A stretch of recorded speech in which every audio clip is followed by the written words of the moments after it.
Hello everyone, I am Ashu Beniwal from CAPS Beniwal classes. We are getting back-to-back queries related with new syllabus. So we think that कि Beniwal sir को बुला लेते हैं और उनके साथ एक सेशन रख लेते हैं आपकी क्वेरीज के सॉल्यूशंस के लिए. So welcome Beniwal sir. Thank you so much, Asu ji. Thank you so much, students. Sir basically मैं स्टूडेंट्स के बिहाफ पे आपसे कुछ क्वेश्चंस पूछना चाहता हूँ और मेरी सभी स्टूडेंट्स से एक गुजारिश है कि आप इस वीडियो को एंड तक सुने क्योंकि इस वीडियो में हमने आपकी क्वेरीज के सॉल्यूशंस के लिए और आपके बेनिफिट्स के लिए सारी बातें की हैं. सर जैसा कि हमने सुना है कि सीए का न्यू सिलेबस आया है, तो आपका उस न्यू सिलेबस के बारे में क्या विचार हैं? हेलो स्टूडेंट्स, अगर मैं नए सिलेबस की बात करूं आसू जी, तो न्यू सिलेबस बड़ा अच्छा आया है. आज की रिक्वायरमेंट के हिसाब से आया है. जिस तरह से इंडस्ट्री ग्रो कर रही है, जिस तरह से हमारी कंट्री के अंदर अगर हम बात करें, ग्लोबलाइजेशन बढ़ रहा है, बाहर की कंपनियां यहाँ आ रही हैं और जिसे नए नए अपडेशन आ रहे हैं, जैसे एएस थे अब उसकी जगह इंडेस आ गए, आईएफआरएस आ गया, जीएसटी आ गई. तो सर नया सिलेबस बिल्कुल आज इंडस्ट्री की रिक्वायरमेंट के हिसाब से पूरी तरह से खरा है. अब मैं अगर पूरे सिलेबस की बात करूं तो मेरे को लगता नहीं कि मैं अप्रोप्रिएट आंसर दे पाऊंगा, बट हाँ, क्योंकि सीए फाइनल के अंदर मेरा सब्जेक्ट है फाइनेंशियल रिपोर्टिंग, तो मैं उसके बारे में आपको डिटेल से एक्सप्लेन कर सकता हूं, डिटेल से बता सकता हूं. Student, my self CA PS Beniwal, faculty of financial reporting. अगर हम सिलेबस की बात करें, जो फाइनल का फाइनेंशियल रिपोर्टिंग का सिलेबस है वो बहुत ही बढ़िया आया है. वो बिल्कुल आज की रिक्वायरमेंट के हिसाब से आया है. क्योंकि अगर हम कैंपस की बात करें तो ज़्यादातर कंपनियां, बड़ी कंपनियां आती कैंपस में भी. हम जॉब के लिए बड़ी कंपनियों में जाते हैं और हम ट्राई भी करते हैं कि हमें ऑडिट भी बड़ी कंपनियों का ही मिले, क्योंकि वहाँ से हमारा रेवेन्यू अच्छा आता है. तो उसके हिसाब से जो सिलेबस है इंस्टीट्यूट ने, उसको ध्यान में रखते हुए कि कल को हमारा स्टूडेंट जब वो पास होकर जाएगा तो कंपनियों के जो फाइनेंशियल स्टेटमेंट है वो आज की रिक्वायरमेंट के हिसाब से बना सकता है. तो उसके हिसाब से सिलेबस को ड्राफ्ट किया गया. अगर मैं मोटी तौर पर बात की तरफ देखिए, अब पुराने सिलेबस में से कुछ एएस बच गए हैं. 15, 21, 23, 25, 27 एंड 28. मैं कह सकता हूं कि ये पुराना और नया बिल्कुल सेम है. उसके बाद गाइडेंस नोट ऑलमोस्ट सेम है. अगर मैं गाइडेंस नोट की बात करूं तो गाइडेंस नोट होता क्या है? गाइडेंस नोट का मतलब होता है कि हमारा इंस्टीट्यूट हेल्प करता है इंडस्ट्री को अकाउंटिंग करने में. ये मैंडेटरी नहीं होते बट रिकमेंडेटरी होते हैं, लेकिन ऑलमोस्ट हर कोई से फॉलो करता है. जैसे मान लो मोटी सी बात करते हैं, जीएसटी आ गया. अब जीएसटी की अकाउंटिंग कैसे होगी, इस अकाउंटिंग के ऊपर भी कल को कोई गाइडेंस नोट आएगा. तो इंस्टीट्यूट ने ऑलमोस्ट सारे गाइडेंस नोट कवर किए हैं. गाइडेंस नोट पहले भी थे, तो वी कैन नॉट से कि ये नया है, ये ऑलमोस्ट पुराना ही है. थर्ड जो पॉइंट आया है, framework for preparation and presentation of financial statement in accordance with end S. मजा आ गया जिसको सुन के तो ना, क्योंकि जो इंड एस के अकॉर्डिंग आप बैलेंस शीट बनाओगे, आप पहले बच्चा पढ़ के जाएगा. मैं आपको छोटा सा एग्जांपल देता हूं. आईपीसीसी का बच्चा जब ग्रुप 1 करके अपनी ट्रेनिंग के लिए जाता है तो एट दैट टाइम उसको शेड्यूल 3 की नॉलेज होती है, तो वो हेल्प करता है उसको ना. सेम केस में जब हमारा फाइनल का बच्चा कहां पहुंचेगा, इंडस्ट्री में पहुंचेगा, और वहां पे जो पुराने लोग हैं, इट मे हैपन कि उनको उतनी एक्यूरेट नॉलेज ना हो, तो बच्चा उसके अकॉर्डिंग क्या कर सकता है, फाइनेंशियल स्टेटमेंट को एज पर इंड एस बना सकता है. बहुत बढ़िया जी. पॉइंट नंबर 4 है application of Ind AS with reference to general purpose financial statement. Almost third की तरह ही है. पांचवा, होल्डिंग कंपनी आ गया as per end S. 6th point, बेटा मैं सबसे ज्यादा आप लोगों को कंसंट्रेशन चाहूंगा 6 पॉइंट के ऊपर. मेरी बात को बड़े ध्यान से सुनना है इसको. Application of industry specific and transaction specific Ind AS. आप फिर से सुनिए इस बात को, एप्लीकेशन ऑफ इंडस्ट्री स्पेसिफिक. अभी हो क्या रहा सर, मैं आपको एक छोटा सा एग्जांपल देता हूं. हम जैसे मान लो किसी मैन्युफैक्चरिंग कंपनी का ऑडिट करने जाते हैं, मैन्युफैक्चरिंग कंपनी का अकाउंटिंग करते हैं, तो इट्स नॉट प्रैक्टिकल पॉसिबल कि मैन्युफैक्चरिंग की और हॉस्पिटल इंडस्ट्री की, सर्विस इंडस्ट्री की या किसी और इंडस्ट्री की अकाउंटिंग सेम हो. जहां तक मेरे को लग रहा है इंस्टीट्यूट इसके अंदर सिलेबस डालने वाला है, आप नोट कर लेना, और पक्का यही डलेगा. एक तो डालने वाला इंस्टीट्यूट इसके अंदर, जैसे टोल ब्रिज होता है बेटा, टोल ब्रिज की अकाउंटिंग बिल्कुल अलग होती है. इसे हम सर्विस कंसेशन अरेंजमेंट बोलते हैं. जैसे मान लो एक कंपनी है, पावरलिंक ट्रांसमिशन लिमिटेड है कंपनी का पूरा नाम. वो कंपनी क्या करती है, उस कंपनी ने कुछ अपनी लाइनें बिछा रखी हैं इलेक्ट्रिसिटी के लिए, और उन लाइनों के लिए वो क्या करती है, गवर्नमेंट से सर्विस चार्ज करती है. तो बेटा वो सर्विस कंसेशन अरेंजमेंट के अंदर आता है. ऐसी बड़ी सारी इंडस्ट्री में कुछ सेपरेट ट्रांजैक्शन होती हैं, तो उन सब के लिए इसको कवर किया गया है. ये सबसे हॉट टॉपिक होने वाला आने वाले टाइम में ना. Point number 7, business combination amalgamation जैसा है, नया है, नया अमलगमेशन है, किसके अकॉर्डिंग, इंड एस के according. Accounting and reporting of financial instrument old जैसा ही है, कोई ज्यादा चेंज नहीं है. Accounting for share based payment, sir हम कह सकते हैं ये भी ओल्ड जैसा ही है, एज पर इंड एस है, और जनरली जो हमारा गाइडेंस नोट है वो इंड एस के अकॉर्डिंग है, ज़्यादा इसमें कोई बड़ा बदलाव नहीं है। Analysis of financial statement, common defect in financial statement of corporate entity. Please student ध्यान दे पॉइंट नंबर 10 पे, मैं फिर से रिपीट कर रहा हूं, common defects in financial statement of corporate entity. Actually ये क्या है, आपको मैं एक छोटा सा आइडिया देता हूं। अभी आपको पता है सबको, हमारी जो फाइनेंशियल स्टेटमेंट बनती है उसके बाद वो फाइनेंशियल स्टेटमेंट इंस्टीट्यूट मंगाता है। जैसे मान लो मैं एक्स कंपनी का ऑडिटर हूं, वाई कंपनी का ऑडिटर, तो सारी फाइनेंशियल स्टेटमेंट को मंगाया जाता है और उसके बाद जो बेस्ट फाइनेंशियल स्टेटमेंट होती है इंस्टीट्यूट उसको प्राइस देता है। तो सर मेरे को जो लग रहा है इसके अंदर जो आने वाला है, इसके अंदर क्या होगा, आपको एक क्वेश्चन दे दिया जाएगा, उसमें बताना पड़ेगा आपको कि फाइनेंशियल स्टेटमेंट में एज पर इंड एस कहां कहां पे गैप है। अब स्टूडेंट इसके लिए एक छोटी सी बात और बताता हूं आप लोगों को ना, मैं अभी हमारे इंस्टीट्यूट की जो पूरी ट्राई है नए सिलेबस में वो है प्रैक्टिकल के ऊपर ध्यान देना। अब स्टूडेंट होता क्या है, डमी करता है, क्लासे लेता है, पास हो जाता है, आगे चल के उसे बड़ी दिक्कत आती है। सर सबसे ज्यादा खुशी की बात अब ये है कि टीचर भी वही कामयाब हो पाएगा और बच्चा भी वही कामयाब हो पाएगा नए सिलेबस के अंदर जिसको प्रैक्टिकल एक्सपोजर होगा। मेरी वर्डिंग सुनना, जिसको प्रैक्टिकल एक्सपोजर होगा। Point number 11, accounting for carbon credit, बहुत बढ़िया मास्टर क्लासिक स्टॉक है सर ये इंस्टीट्यूट के द्वारा, कार्बन क्रेडिट। मैं आपको एक मिनट में थोड़ा सा बता देता हूं कार्बन क्रेडिट क्या होता है। सर जैसे ग्लोबली क्या हो रहा है, एनवायरमेंट खराब हो रहा है, तो G20 में डिसाइड हुआ था कि जो भी कंपनी फैक्ट्री लगाएगी, अगर मान लो मैं इंडिया की बात करूं, हमने एक्स फैक्ट्री को बोला कि आप 100 कंटेंट ऐसे छोड़ सकते हैं हवा में जो एनवायरमेंट को खराब करेंगे, और कोई भी कंपनी अगर 100 कंटेंट से ज्यादा छोड़ती है तो उसके ऊपर पेनल्टी लगेगी। लेकिन उसके पास एक ऑप्शन है, वो कंपनी जो 100 कंटेंट से कम छोड़ती है, जैसे मान लो वाई कंपनी है 60 कंटेंट छोड़ती है, तो उसे 14 कंटेंट के बेस पे उसे क्या मिल जाएगा बेटा, यूएनओ बेनिफिट देगा, that is called carbon credit. उसकी अकाउंटिंग को बहुत बढ़िया से कवर किया गया इसके अंदर।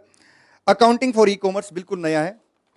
नेक्स्ट पेज पे आते हैं, एमर्जिंग ट्रेंड इन रिपोर्टिंग। बेटा ये जो 4 टॉपिक है, इंटीग्रेटेड रिपोर्टिंग बिल्कुल नया है, बाकी 3 topic CSR, human resources reporting और वैल्यू एड स्टेटमेंट, ये ओल्ड सिलेबस जैसे हैं। अच्छा आशु जी, आप पूछ रहे थे नए सिलेबस का रोल क्या है, मैंने मोटा मोटे तौर पे बता दिया है फाइनेंशियल स्टेटमेंट के अंदर कि क्या क्या होने वाला है फाइनेंशियल रिपोर्टिंग के ऊपर, ठीक है। सेकंड थिंग्स क्या है, एक इलेक्टेड पेपर हो रहा है, पेपर नंबर 6, जहां पे इंस्टीट्यूट ने 5 या 6 पेपर दिए हैं, जिसमें से आपने किसी एक को सेलेक्ट करना है। और जिस बच्चे का बचपन से अकाउंटिंग अच्छा रहा है 11 12 से, और जिसकी इंडेस में कमांड अच्छी है, सर इंस्टीट्यूट ने उसको 100 नंबर फ्री के दे दिए हैं। पेपर नंबर 6 है, ध्यान से देखेंगे student, syllabus of elective paper on global financial reporting standard. बेटा ये पेपर जो है इसमें 100 मार्क्स के IFRS कवर किए गए हैं। अगर मैं मोटे तौर पर बोलूं, जैसे हमने पहले भी बड़ी सारी वीडियो निकाली हुई है इंडियस और IFRS के रिगार्ड में, मोटे तौर पर बोलूं ऑल ओवर इंडिया जो अकाउंटिंग होती है उसे हम IFRS बोलते हैं, और उसका इंडियन वर्जन क्या कहलाता है, इंडियस कहलाता है। आई होप आशु जी कि मैंने आपकी क्वेरी का आंसर दिया।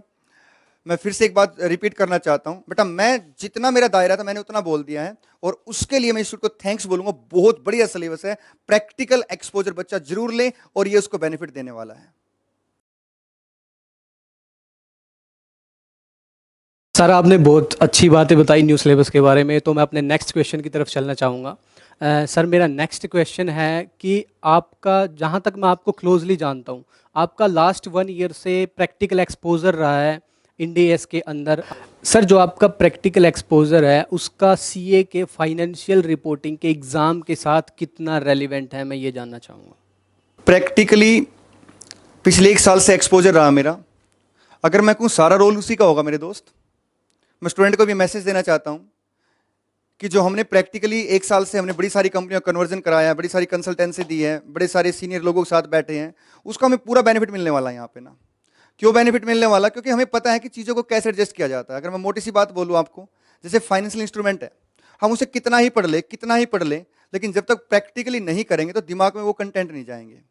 आशु जी मैं ये बोलने वाला हूँ कि जो मेरा प्रैक्टिकल एक्सपोजर है पिछले 1 साल से, इसका 2 पेपरों में फायदा मिलने वाला है। एक इंडियस के अकॉर्डिंग, मतलब जो ग्रुप 1 का पेपर है फाइनेंशियल रिपोर्टिंग, अराउंड 70% जो पेपर इंडियस का है उसमें पूरा बेनिफिट दूंगा स्टूडेंट को। प्रैक्टिकल एग्जाम्पल दिए जाएंगे, क्लास में प्रैक्टिकल एग्जाम्पल दिए जाएंगे। और साथ के साथ क्या है कि जो पेपर नंबर 6 इलेक्टिव पेपर, जो IFRS के बेस के ऊपर पेपर है, जो पेपर नंबर 6 है IFRS वाला, उसमें भी टोटली हेल्प मिलने वाली है। क्योंकि जब हम इंडियस के ऊपर काम कर रहे थे तो वी सी की, जैसे मान लो कोई कंपनी है, उसने UK के अंदर अकाउंटिंग कैसे की, USA के अंदर अकाउंटिंग कैसे की, उसने IFRS के अकाउंटिंग कैसे की, तो हमने डिफरेंस फाइंड आउट किए वहां पे ना। और आशु जी मैं एक छोटी सी बात और बताना चाहता हूं कि अब इंस्टीट्यूट ने ना अंदर के कंटेंट नहीं डालने सिलेबस के ना, तो हमारी बुक बिल्कुल तैयार है, बस इंस्टीट्यूट अपने कंटेंट डाल दो, विद इन 1 वीक हम अपनी बुक को अपडेट कर देंगे, क्योंकि हमने बुक प्रैक्टिकल एक्सपोजर के हिसाब से बनाई है, बड़े सारे एग्जाम्पल उसमें प्रैक्टिकल डाले हैं। Being a chartered accountant confidentiality होती है कि हम किसी क्लाइंट का नाम ना लें, बट उसको हम एक्स करके वाई करके हम बड़े सारे एग्जाम्पल उसमें लेके आएंगे। तो सर मैं अपने नेक्स्ट क्वेश्चन की तरफ चलना चाहूँगा। तो मेरा नेक्स्ट क्वेश्चन है कि बहुत सारे बच्चों की क्वेरीज है कि जो नया सिलेबस आया है उसके अकॉर्डिंग वो बोथ ग्रुप देना चाहते हैं।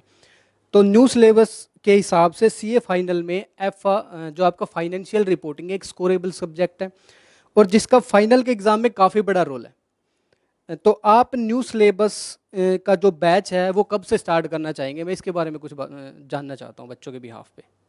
आशु जी, आपने बड़ी अच्छी बात बोली कि एफआर का बहुत बड़ा रोल है। एक्चुअली मैं इसके लिए स्टूडेंट से ही बात करता हूँ। स्टूडेंट्स, कुछ बच्चे कह रहे हैं, आशु जी ने पूछा कि कुछ बच्चे कह रहे हैं हम बोथ ग्रुप देना चाहते हैं फाइनल के।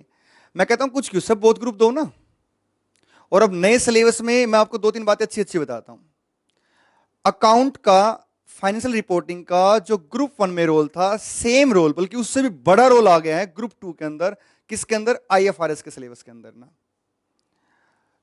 आशु जी, जैसे आपने पूछा आप बैच कब से लॉन्च कर रहे हो, मैं स्टूडेंट से सिर्फ 2 महीने मांग रहा हूं। स्टूडेंट, आप हमें 2 महीने दीजिए, हम 200 मार्क्स की आपकी तैयारी करा देंगे।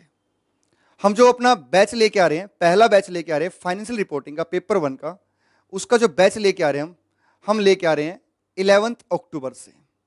उसका टाइमिंग रहेगा मॉर्निंग में 6:30 to 10:15 और वो डेली बैच होगा। और उसकी जो कंप्लीशन एक्सपेक्टेड डेट डाली हमने वो 5 दिसंबर डाली है। एक्सपेक्टेड इसलिए कह रहे हैं क्योंकि इंस्टीट्यूट ने अभी तक पूरी तरह से अंदर के कंटेंट नहीं डाले हैं। हमने एक एस्टिमेट लगा लिया है, 2-4 क्लास ऊपर नीचे होगी, ज्यादा ऊपर नीचे होने वाला नहीं है। दूसरी चीज, क्योंकि अब पेपर जब नंबर जो 6 है, global financial reporting standard, elective paper है, उसका बैच हम लोग 14 अक्टूबर से स्टार्ट कर रहे हैं। 14 अक्टूबर से उसका जो इवनिंग में टाइम रहेगा, सैटरडे संडे सिर्फ वीक में 2 दिन क्लास होगी, 5 से 9। हाँ, ये आप कह सकते हैं आशु जी कि हम वीक में सैटरडे संडे बच्चों को 2 बार बुलाएंगे, क्योंकि जो पेपर नंबर 6 हम इवनिंग में रख रहे हैं 5 से 9 और उसकी टोटल 20 क्लास रख रहे हैं। ये भी एक्सपेक्टेड है, 1-2 क्लास ऊपर नीचे हो सकती हैं। तो अगर आप बैच की बात कर रहे हो तो स्टूडेंट से हम सिर्फ 2 महीने मांग रहे हैं और इस बात की स्टूडेंट को श्योरिटी दे सकते हैं कि उनके 200 मार्क्स 2 महीने के अंदर उनकी जेब में होंगे।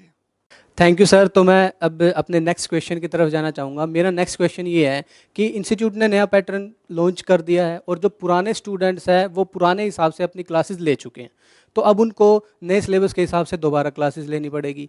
तो मैं क्या स्टूडेंट्स के बिहाफ से एक्सपेक्ट कर सकता हूँ कि आप उनको कुछ बेनिफिट्स देंगे फाइनेंशियली और अदर? आशु जी, ये तो बड़ी अच्छी बात पूछी आपने और मैं इस चीज़ के लिए एग्री भी हूँ। और मैं 2-3 दिन से इसके ऊपर सोच भी रहा था कि स्टूडेंट को तो बड़ा नुकसान हो गया। मैं अगर स्टूडेंट होता तो मेरे को नुकसान होता, आई एक्सपेक्ट। तो हमने कुछ 2-4 स्कीम लॉन्च की स्टूडेंट के लिए। जो फाइनेंशियल रिपोर्टिंग पेपर 1 है, उसकी हमारी जो फी है वो 15,600 हमने रखी है। लेकिन हम स्टूडेंट को एक बेनिफिट देना चाह रहे हैं। वो सारे स्टूडेंट जो पहले हमसे क्लास ले चुके, सीए पीएस मैनुअल क्लासेस के जो स्टूडेंट रहे हैं, उनसे सिर्फ 1,000 रुपीज ले रहे हैं। और वो सारे स्टूडेंट जो आउटसाइडर हैं, आई मीन टू से वो कहीं से भी क्लास ले चुके हैं, चाहे वो फेस टू फेस ले चुके हैं, वर्चुअल क्लास ले चुके हैं, पेन ड्राइव क्लास ले चुके हैं, कोई भी मोड, प्रोवाइडेड वो प्रूफ कर दे कि हाँ उन्होंने क्लास ले ली है, तो हम उनसे 2100 फीस ले रहे हैं। मैं रिपीट कर रहा हूं, 2100 फीस। लेकिन आशु जी, एक छोटा सा काम यहां पे करना पड़ेगा स्टूडेंट को। अपना ये रजिस्ट्रेशन 5 जुलाई तक करना पड़ेगा और 5 जुलाई तक भी ये FIFO मेथड से चलेगा। हमने एक स्टैंडर्ड डिसाइड कर रखा है कि हम इतने बच्चों को लेंगे 2100 रुपए पे। अब बच्चे जितने पहले आ जाएंगे हम उनको 2100 रुपए पे लेंगे, उसके बाद हम रोक देंगे। आई थिंक ये काफी सपोर्ट रहेगी बच्चे को। और पेपर नंबर 6 जिसकी हमारी फीस 5700 है, 5700 है, उनमें हम बच्चों को ये सपोर्ट करें जो हमारे ओल्ड स्टूडेंट हैं, जो पीएस बेनीवाल क्लासेस के स्टूडेंट रहे हैं, उनसे हम मात्र 500 रुपीज ले रहे हैं। और जो बच्चे आउटसाइडर हैं उनसे हम सिर्फ 1200 रुपए ले रहे हैं। लेकिन सेम कंडीशन है कि उनको अपना रजिस्ट्रेशन 5 जुलाई तक कराना पड़ेगा। आई होप आशु जी और स्टूडेंट कि ये जो बेनिफिट हम आपको दे रहे हैं, it will help to you lot. Thank you so much sir. I think ये जो आपने बात बताई है ये स्टूडेंट्स को बहुत बेनिफिट देगी। तो अब मैं अपने नेक्स्ट क्वेश्चन की तरफ चलना चाहूँगा। तो मेरा नेक्स्ट क्वेश्चन और सबसे मेन क्वेरीज जो आजकल बहुत ज़्यादा आती है वो ये है सर कि जो आपका नया सिलेबस है और पुराना सिलेबस है, स्टूडेंट्स इस बात में कंफ्यूज हैं कि वो न्यू सिलेबस में जाए या ओल्ड सिलेबस में जाए। आशु जी, जो आपने एक क्वेश्चन पूछा है ये स्टूडेंट के पॉइंट ऑफ से बड़ा जेन्युइन क्वेश्चन है और आज के दिन स्टूडेंट इसी चीज़ को फेस कर रहा है। मेरे हिसाब से स्टूडेंट खुद डिसीजन ले, क्योंकि इसमें एक फैक्टर नहीं, बड़े सारे फैक्टर हैं। सबसे मेन फैक्टर ये है आपका अटेम्प्ट कब है, दूसरा फैक्टर है आपकी क्लासें कितनी हो चुकी है, तीसरा फैक्टर ये है कि अगर आपका सिलेबस अभी ओल्ड में है और अगर आप ओल्ड में जाना चाहते हो तो क्या क्लासें जो बची हुई हैं आपकी वो अवेलेबल हो पाएगी या नहीं हो पाएगी। मैं स्टूडेंट को एक एडवाइस करना चाहूँगा कि स्टूडेंट क्या बेनिफिट ओल्ड में है, क्या बेनिफिट न्यू में, दोनों एक लिस्ट बनाएं और उसके बेस पे डिसीजन ले। तो मेरे हिसाब से थोड़ा सा आप इसके लिए टाइम दें, हमें 2 या 3 दिन के अंदर हम एक वीडियो निकालेंगे जिसमें हम इस चीज़ को बड़ी डिटेल में कवर करेंगे। Thank you students and thank you sir being with us. I hope so कि जो आपने इन्फॉर्मेशन दी है वो बच्चों के लिए बहुत हेल्पफुल हो। Thank you Ashu ji and thank you students. For more information और अपडेशन सब्सक्राइब अवर चैनल। और हम नेक्स्ट वीडियो लेके आ रहे हैं जिसमें हम आईपीसीसी को ऐसे कवर करेंगे। एंड फाइनल के लिए न्यू बैटर हैं या ओल्ड बैटर हैं, मैं फिर यही कहूँगा स्टूडेंट अपने आप डिसीजन ले इसके ऊपर, फिर हम अपनी ओपिनियन फिर भी हम देंगे और वो नेक्स्ट वीडियो में कवर करेंगे। Thank you students, all the best, God bless you, thank you.